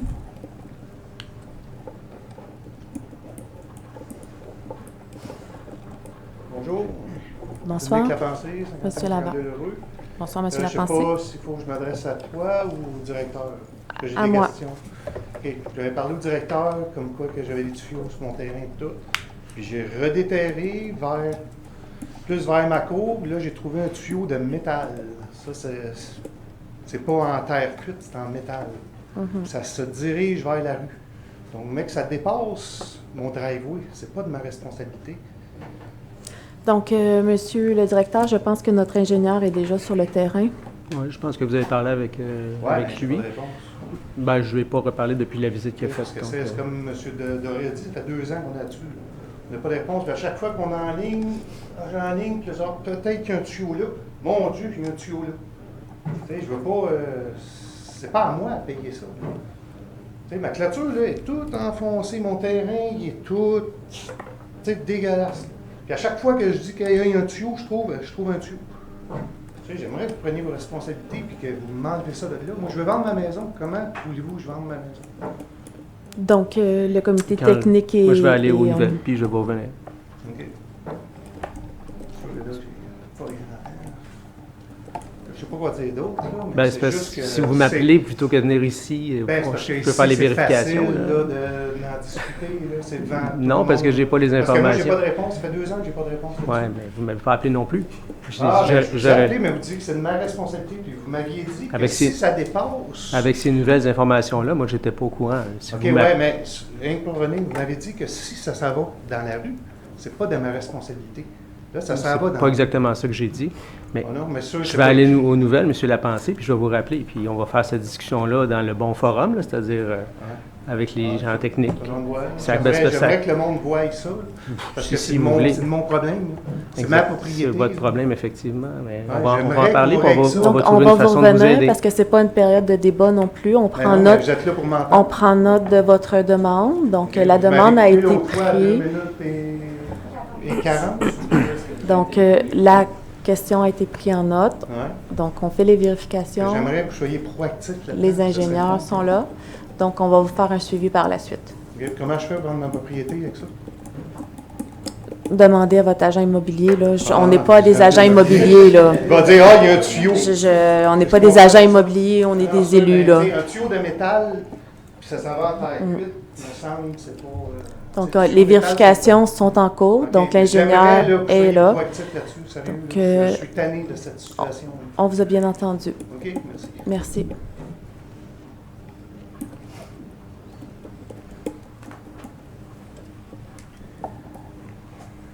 Rebonsoir, Mme la mairesse, Mesdames, Messieurs.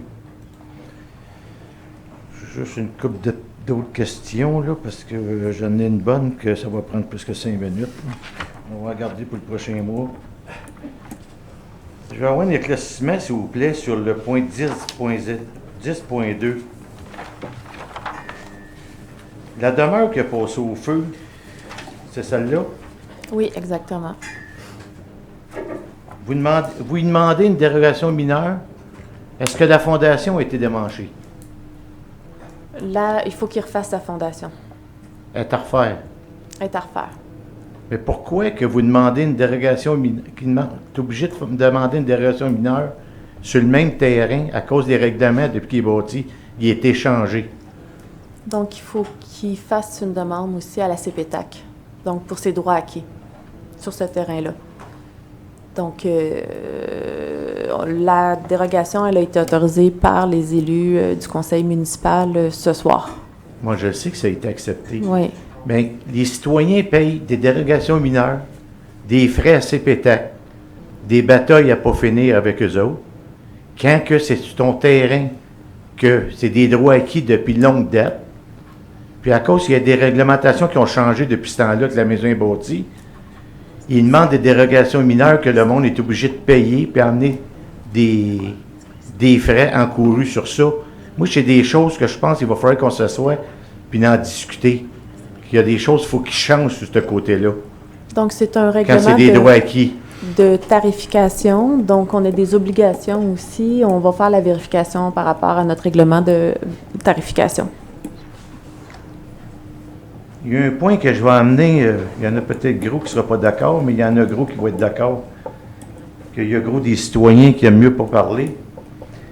Le 13.2.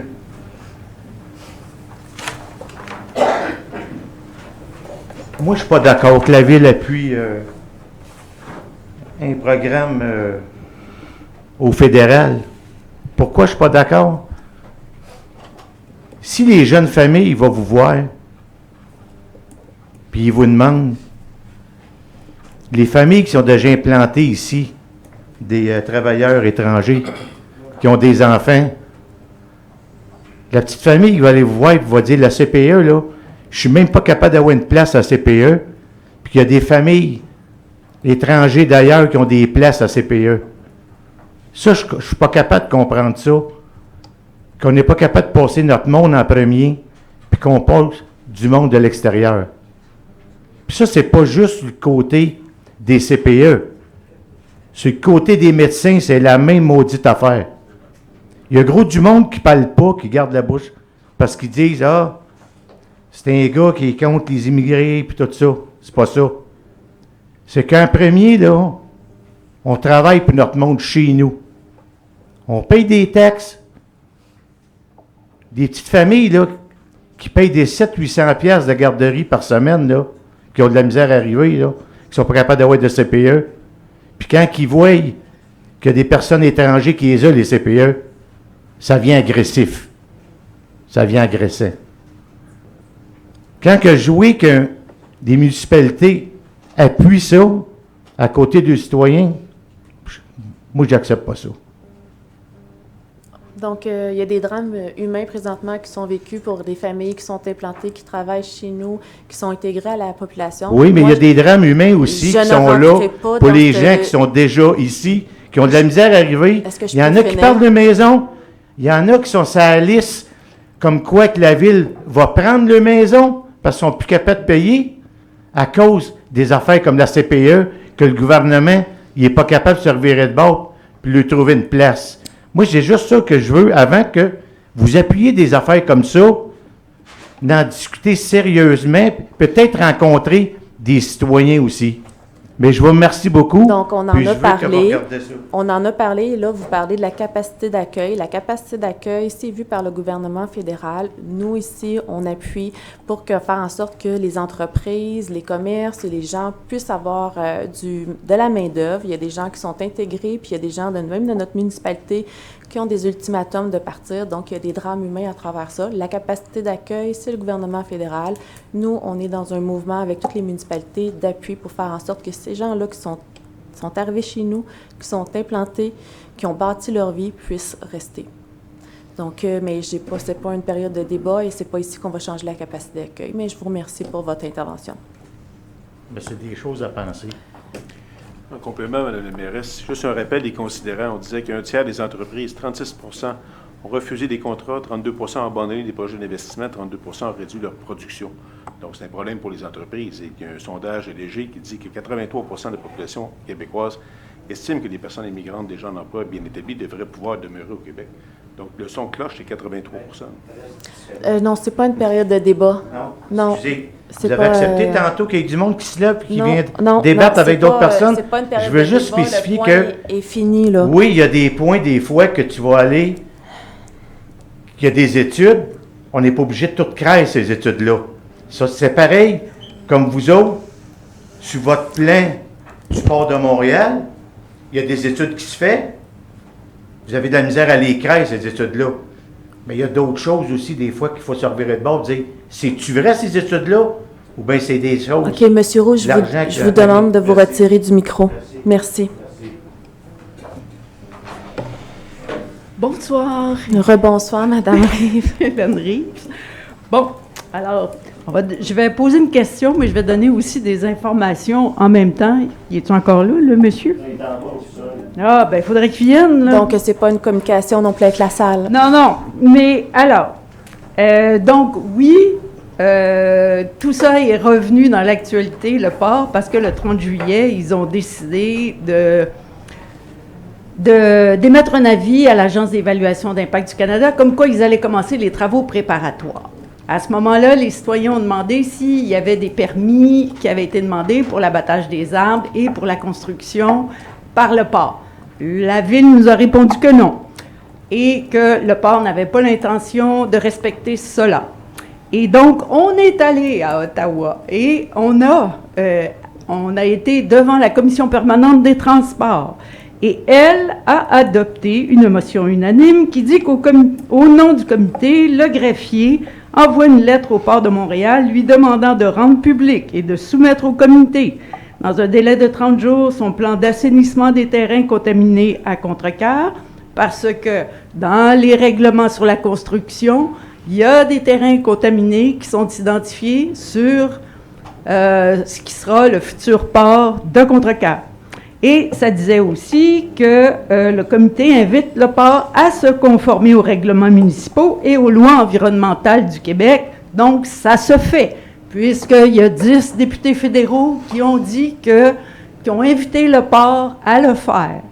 Donc, ce n'est pas anticonstitutionnel, comme le prétend le port, parce que, évidemment, le greffier, il y a à la Chambre des communes, évidemment, beaucoup de greffiers et on s'assure que les députés adoptent des motions qui ne sont pas anticonstitutionnelles ou illégales. Voilà. Donc, ça se fait que le port respecte les règlements municipaux et les lois environnementales du Québec. Donc, à la dernière séance du Conseil, vous avez dit que vous alliez redemander au port de Montréal de respecter les règlements municipaux. Ma question est, est-ce que vous avez communiqué de façon écrite avec le port pour lui demander de respecter vos règlements sur l'abattage des arbres et sur la construction? Et est-ce que vous avez reçu une réponse? Donc, Monsieur le directeur, est-ce que la résolution a été envoyée au port de Montréal? Donc, est-ce que vous avez reçu une réponse écrite? Pas pour l'instant. Donc, merci.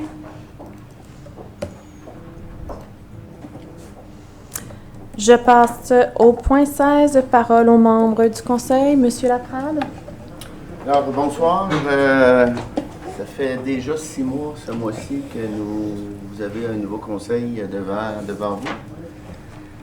Je vous encourage, je vous incite à toujours nous faire part de vos préoccupations, de vos suggestions. C'est ce qui nous permet de continuer à avancer et de chercher à améliorer les choses à la Ville.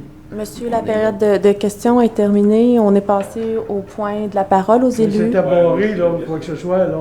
Donc, un spécial. Tu n'es pas au courant que ça a barricadé. Avant, quand je venais par le passé ici, là, on arrivait à toute heure. Mais moi, c'est parce que... La porte est supposée être ouverte en bas. Spécial, j'ai juste une petite question à poser. Donc, allez-y pour votre question. On va reprendre avec vous, Monsieur Laprade. Est-ce que ça vous va? OK. Bonsoir, mesdames. Bonsoir, messieurs. Moi, j'aimerais savoir... Juste vous présenter, s'il vous plaît. Nouveaux arrivés. C'est une compagnie, ML Environnement, puis Cogé Environnement. Pouvez-vous juste vous nommer, s'il vous plaît, pour le bénéfice de la salle et pour... Bon, peut-être, moi, j'ai compris. Mon nom est Serge Croteau. Bon, bonsoir, M. Croteau. Moi, donc, allez-y avec votre question. Bonsoir, messieurs. Mon nom est Serge Croteau. Merci. On débute correctement comme ça. C'est parfait. Je voudrais juste connaître, parce qu'on parle d'environnement, un peu dans quelques domaines. Il y a des nouveaux arrivés qui sont comme 2 compagnies, ou c'est la même compagnie avec 2 noms, 2 raisons sociales. C'est MJ, Cogé Environnement, puis ML Environnement, qui était à Sainte-Julie, quoi que ce soit. Puis quand on parle d'environnement, on voit des camions à pompe, des gros camions plus gros que le Sanivac, et puis on voit ça portuaire, ça m'intrigue ça. C'est quoi qui aspire? C'est quoi qui transporte? C'est quoi qui défait ici? Parce qu'ils passent charrue, puis ils retournent allège, puis c'est quand même gros comme camion. Quand je vous parle d'un bitrain, on parle pratiquement une longueur de façade de maison dans le village. Ça commence à être un gros véhicule. Mais ça ne me dérange pas. Je veux juste savoir, point de vue environnement. Parce qu'on sait que l'automne dernier, dans le journal de Montréal, il y avait eu une compagnie juste à côté pour lancer le tir, la pratique de tir de golf, là. Juste à côté de cette compagnie-là, il y avait apparu dans le journal, il y avait une compagnie de Laval, dans ces régions-là, puis ici, qui avait justement des problèmes d'environnement, parce qu'il y avait entreposé. Mais moi, je veux juste savoir c'est quoi. C'est simple, c'est une question bien simple. Je veux qu'elle soit rapide. Je ne veux pas m'éterniser. Il y en a qui aiment ça, essayer de parader. Mais au TDC, moi, je veux juste savoir, en tant que citoyen, connaître ce qui passe à côté de moi quand je me promène sur la 132. Je vois ça, ces gros camions-là. Parce que quand il pleut, là, si je viens de prendre une douche, là, avec tout ce que ça l'arrose, là, ces gros camions-là, sans queue de pied, là, je dois arroser quelque chose. C'est sûr qu'il faut qu'ils circulent, mais je voulais juste savoir c'est quoi, mais je voudrais avoir des détails, là. Parce que je me suis informé, mais je n'ai pas eu des détails précis. Je ne veux pas une enquête, je veux juste un aperçu. On va prendre vos coordonnées, puis on va pouvoir répondre à toutes les questions. On n'a pas voté pour, monsieur. Dans le fond, c'est le centre de récupération qui a vendu à une des deux compagnies. Donc, qu'une des deux compagnies, l'usage correspond à l'utilisation du site et l'autre compagnie, l'usage ne correspond pas à l'utilisation du site. Donc, d'aller parquer leurs gros camions qui font On parle bien sur la rue Marie-Victorin. Oui, qui s'en vont au centre de récupération de l'ancien centre de dépotoir, là. Vous parlez de carrosserie, là? Pièces d'auto pour scrap, là. Exact. Fait qu'on est sur le dossier. Nos inspecteurs qui sont allés à plusieurs reprises, ils ont eu des avis aussi, des avis d'arrêter un des deux commerces. Ils ont eu des avis d'infraction et là, ben, on est avec eux avec une démarche, comment que je peux dire, c'est dans les mains d'un avocat, je peux dire ça comme ça. Donc, OK, donc c'est pas réglementé, c'est pas accepté. Quoi, un des deux usages est permis, mais pas l'usage où ce que vous voyez les gros camions qui viennent stationner là pour la nuit. Ils nous disent qu'ils ne font pas de déversement, qu'ils n'utilisent pas non plus le terrain. Donc, on parle d'environnement. Ils vont stationner à cet endroit-là. Ça reste pour l'environnement, ce qui est à l'intérieur, ça ne nous intéresse pas si ça reste à l'intérieur du camion. Si c'est juste devenu un stationnement, moi, ça me rassure. Je suis bien content de me donner la permission de venir. Là. Je sais que la toilette est barrée, les portes sont barrées, il faut t'habituer. Bon, on va vérifier ça parce que la bibliothèque, habituellement, est débarrée le mardi soir. Fait qu'on va vérifier. On fait une histoire, une farce, là, ouais. Mais c'est quand même vrai pareil. Tu sais. Fait que je suis habitué. Fait que je viens de moins en moins souvent. D'accord. OK? Oui. Fait que, là, c'est tout ce que je voulais savoir, donc je suis rassuré. Puis ils se promènent tard aussi. Oui, ben, on est tout avec le règlement de nuisance. On vérifie la luminosité aussi de leur bâtiment. Donc, il y a un paquet de facteurs présentement qui sont pris en compte dans nos démarches. Ça, là, je ne sais pas si vous y étiez, et à l'époque, ça fait quand même une trentaine d'années, cet agent-là, c'était... excusez... zone vert. Puis là, c'est devenu une pièce d'auto. Les voisins ont dit, ça n'a pas d'allure, c'est devenu trop gros, tout ça. Donc, ils sont allés en cour. Puis, en temps de M. Thériault, le maire, là. Puis là, ils sont allés en cour, ils ont gagné. Mais monsieur ne voulait pas l'appliquer, il disait que c'était utile pour des pièces d'auto. Il y avait eu des capes de roue, tout ça, puis les gens ne l'ont pas fait perdre l'emploi. C'est à son point de vue, mais l'ordre de la cour n'avait pas été exécuté. Même s'il avait été accepté. On est tous dans l'historique du dossier, exactement. OK, vous êtes tout ça. Oui. Puis là, à un moment donné, le monsieur, il doit être mort, parce que, à moins qu'il soit très vieux, là. C'est pour ça que... Il a vendu ça me dérange pas. Je ne veux pas les empêcher de vivre. Je voulais tout simplement me renseigner au point de vue environnement, savoir qu'est-ce que c'était, s'il y avait un certain danger, ou si c'était vérifié par le ministère de l'Environnement. Quand les grosses buttes de terre sont arrivées, M. Thériault n'a pas compte ça, il avait mis des toiles, ça faisait beau. Les toiles déchiraient, hop, il appelait, hop, il venait faire réparer la toile. Puis avec les années, ça s'est estompé, puis là, il n'y a plus de toile. C'est parti, les autres deux l'ont tout mangé. Vous souhaitez une bonne soirée, mesdames, messieurs. Merci. Ceux qui veulent faire le TDC, ceux qui veulent parader, qui fassent comme qu'ils veulent. Merci beaucoup. Je vous laisse là-dessus. Merci. Bonne soirée. Monsieur Laprade, on reprend votre tour de parole. J'ai été victime de la porte barrée.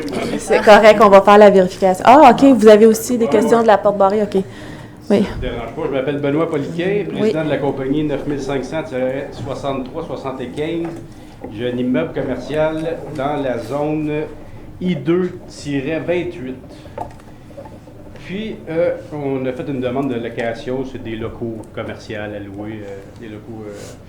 On a fait une demande, on s'est fait répondre que c'était bloqué en ce moment, que la zone était comme sous étude.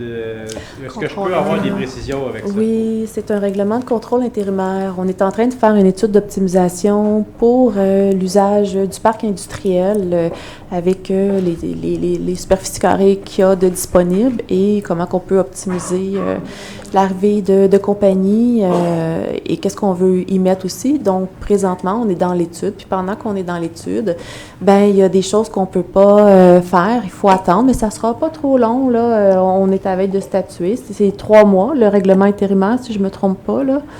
Donc, 3 à 6 mois, 3 mois? En fait, c'est jusqu'à ce qu'on l'abroge. OK. Donc, on avait 3 mois la première fois. Pour la résolution. Pour la résolution. Le règlement est en vigueur jusqu'à ce qu'on l'abroge. Mais il y a quand même des articles dedans qui permettent de déposer un projet au conseil pour que le conseil regarde le projet. Mais là, je ne sais pas exactement c'est quoi votre dossier.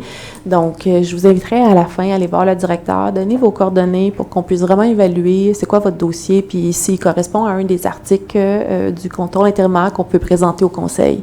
Et l'étude, ça porte sur quoi en général? C'est-tu pour permettre plus de commerce, de différents commerces, ou d'être plus souple, ou ça correspond à quoi, ou vraiment l'optimiser le plus possible avec c'est pour maximiser et optimiser tout l'espace de superficie carrée qu'il y a pour le secteur industriel. Parce que dans la dernière année, j'ai eu vraiment beaucoup de gens qui voulaient venir s'implanter à Contrecœur, qui ne respectaient pas toutes les petites clauses du zonage, mais que ça aurait été très bon pour la ville. Là, comme dernièrement, il y avait la boucherie qui voulait venir s'installer là parce que dans le centre-ville, il n'y aura plus de stationnement à cause de ce que voulait faire construire l'appel de projet là, pour le stationnement.